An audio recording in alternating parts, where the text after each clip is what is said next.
L'objectif principal, c'est de faire le bilan de l'enseignement catholique, en particulier sur les 10 ans écoulés, et voir un peu ce qui a marché, quels ont été les résultats, et ensuite corriger les erreurs pour pouvoir améliorer donc, notre système éducatif. L'importance de l'enseignement catholique aujourd'hui au Mali ne peut s'estimer.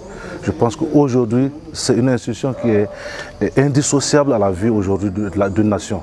Puisque quand on sait qu'aujourd'hui il y a plusieurs écoles qui ne sont pas assez structurées, mais l'enseignement catholique se structure avec une convention déjà avec l'État qui a existé depuis 1972, je pense qu'aujourd'hui elle a une place importante dans le système éducatif aujourd'hui au Mali.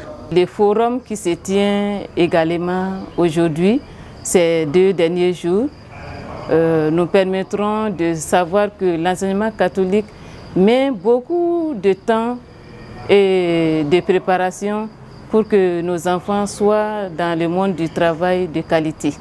Le premier défi, ce sera celui de mieux former nos enseignants. Voilà, pour relever le niveau de l'école malienne, pour améliorer l'éducation que nous donnons à nos élèves, nous voulons commencer par renforcer la formation de nos enseignants. Et les enseignants ont besoin d'une formation continue. Voilà, il y a ce qu'ils apprennent dans les écoles de formation des enseignants, et il y a ceux qu'ils continuent d'apprendre chaque jour pour être au meilleur de leur niveau, afin de mieux encadrer les enfants. Donc nous allons continuer à former, à renforcer les capacités de nos enseignants à travers des stages, à travers des séminaires, voilà, et d'autres rencontres de formation. Nous voulons aussi améliorer ce que nous faisons en revoyant nos programmes, pour que nos programmes soient mieux adaptés à la réalité de l'école malienne aujourd'hui. Il faudrait qu'il y ait une synergie d'action. C'est-à-dire, en parlant de synergie d'action, il faudrait que l'enseignement catholique s'engage, l'État s'engage et que les privés laïcs aussi s'engagent dans un certain cadre de concertation. Il faudrait que le travail soit fait en commun accord pour qu'on puisse avancer et réussir dans l'enseignement. Le gouvernement malien et l'Église catholique, à travers la conférence épiscopale du Mali, ont signé une convention. Et donc, dans cette convention, l'État s'était engagé à accompagner l'enseignement catholique dans sa mission en le soutenant à travers une subvention et aussi à travers la possibilité d'envoyer des enseignants dans les écoles catholiques, des enseignants recrutés par l'État pour aller compléter le personnel de l'enseignement catholique.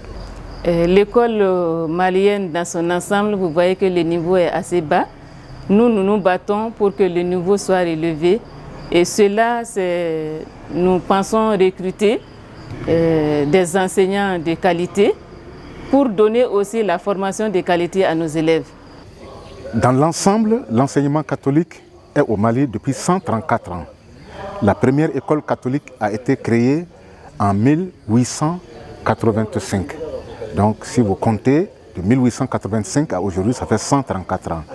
Mais le premier forum national de l'enseignement catholique a été organisé il y a 10 ans. Alors donc de ce premier forum qui a été organisé en 2013 à aujourd'hui, eh bien, nous avons rencontré toujours quelques difficultés. Il y a des difficultés liées au niveau des enseignants, il y a des difficultés liées à la jeunesse des enseignants, parce que beaucoup d'enseignants expérimentés sont allés à la retraite et nous avons embauché beaucoup de nouveaux enseignants qui ont besoin d'être formés. Nous avons aussi des difficultés liées aux finances. Vous savez qu'aujourd'hui, la plupart des revendications au niveau des syndicats tournent autour de l'argent, des questions d'argent, de primes, de salaires. Donc nous avons des difficultés liées au financement de notre éducation et donc voilà les principales difficultés auxquelles nous faisons face aujourd'hui.